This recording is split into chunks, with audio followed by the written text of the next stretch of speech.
Vamos rápidamente a Chile. Recordemos que Chile primero vuelve a una cuarentena exclusiva de aislamiento social. Tiene nuevamente un pico de cantidad de infectados y hay un conjunto de versiones. Vamos a hablar todas las versiones con él, que tiene la información. Mario Solís, muy buenas tardes. Tatiana y Luis, te saludamos.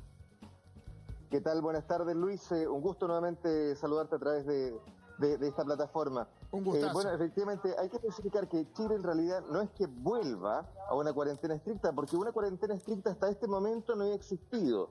Esta es la primera vez que existe una cuarentena tan extensa, que abarca tantas comunas de la región metropolitana. Estamos hablando que abarca al 90% de la región metropolitana, que es donde se concentra la mayor cantidad de habitantes en el país. Estamos hablando que en total, en este momento, hay 8 millones de personas que deberían estar en cuarentena obligatoria y estricta.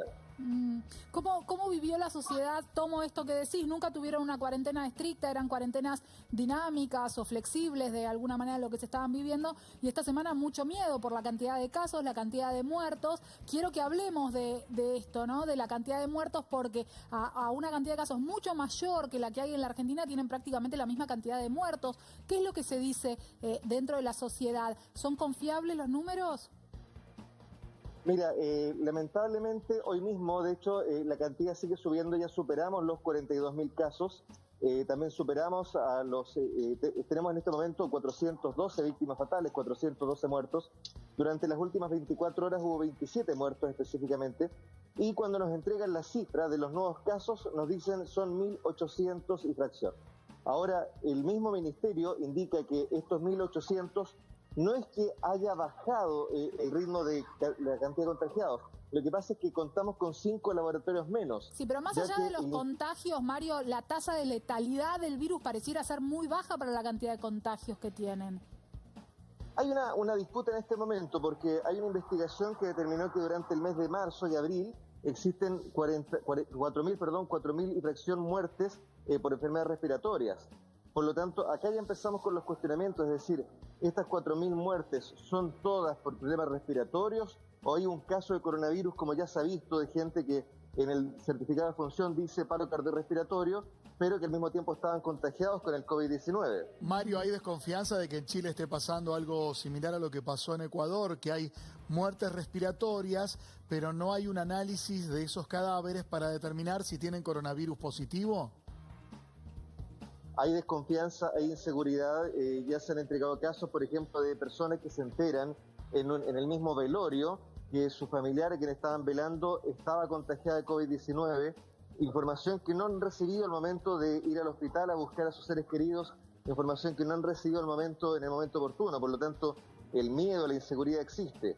Esta semana vimos en el mundo, se vieron fotos muy dramáticas, la verdad, que tienen que ver con estar preparando hay versiones que hablan de 1.000 tumbas, hay versiones que hablan de 1.700, de 2.000 tumbas del cementerio general. Desde el Ministerio de Salud en Chile dicen que ellos no pidieron de ninguna manera preparar esto. Desde el cementerio general dicen que se están preparando hace meses. ¿Cómo impactó en Chile esto?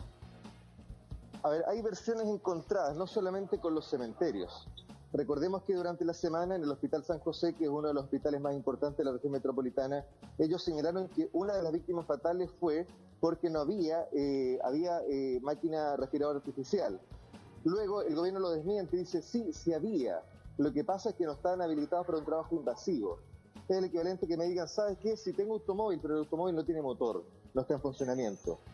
Y la gente del sector público ya ha insistido en que se está en este momento ya en un colapso. Muchos pacientes críticos deben ser trasladados a otros recintos, a otras comunas, porque el sistema público ya está viéndose colapsado en gran medida. Sí, ya hay un 90% de las camas de terapia intensiva ocupadas en Santiago y un 80% a nivel país. Es un dato que alerta. Mario, aguardanos un segundo, porque en el medio aparece una figura, muy cercana al presidente Piñera, que es el ministro de Salud, segundo mandato en el ministerio, en este caso en este gobierno, que dijo una declaración muy particular hace días, pero sigue resonando, y además se cruzó con el ministro de Salud argentino, Ginés González García. Ayer yo dije, en la proyección que calculamos, estamos duplicando el número de casos cada 3 días. El cálculo de hoy día es que estamos duplicando el número de casos cada 4 días, más lento. Mañana a lo mejor es cada 2 días, cada 3 días. O sea, Todo esto tiene una variabilidad, porque estamos hablando de una partícula que se ve solo al microscopio electrónico, que no podemos predecir su comportamiento. ¿Qué pasa si este virus muta de una forma más benigna? Y en realidad lo único que produce es un resfrío común, como la mayoría de los coronavirus antiguos, porque este es un nuevo coronavirus, producen un resfrío común. ¿Qué pasa si el virus muta y se pone, perdón que use una palabra, buena persona? Es otro escenario. Salvando las distancias, en algún punto el ministro Malinach, Mario, lo que estaba haciendo era repitiendo un poco también esa idea de Bolsonaro y la idea de Trump, ¿no? ¿Qué pasa si en realidad es una gripe más fuerte, sin darse cuenta de lo que pasó en Europa con esta, entre comillas, gripe fuerte? Bueno, claramente creo que no es la mejor forma de expresarse un ministro. Yo creo que mucha gente está esperando que también mute y se convierta en un buen secretario de Estado, pero acá el tema es bastante más grave. Efectivamente, en un momento se subestimó el virus, es por eso que las cuarentenas eran tan flexibles. Hay muchos salvoconductos que se eliminaron en esta cuarentena que se inició anoche. Estamos hablando que hasta hace unos días uno podía, por ejemplo, tener un documento que expendía Carabineros y podía hacer una mudanza. Había salvoconductos y permisos para padres que querían visitar a sus hijos, padres divorciados. Habían una serie de medidas que a partir de ahora ya están eliminadas. Se empiezan a restringir también los salvoconductos para las compras básicas. Antes uno podía sacar un máximo de 7 permisos a la semana, ahora tú tienes que restringir a 2 compras en una semana y con menos horas, con 3 horas solamente.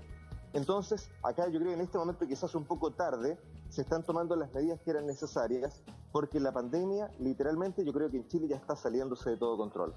Mario, muchísimas gracias por tu cobertura desde Chile. Muchas gracias y un abrazo. Mario Solís, periodista desde el país vecino.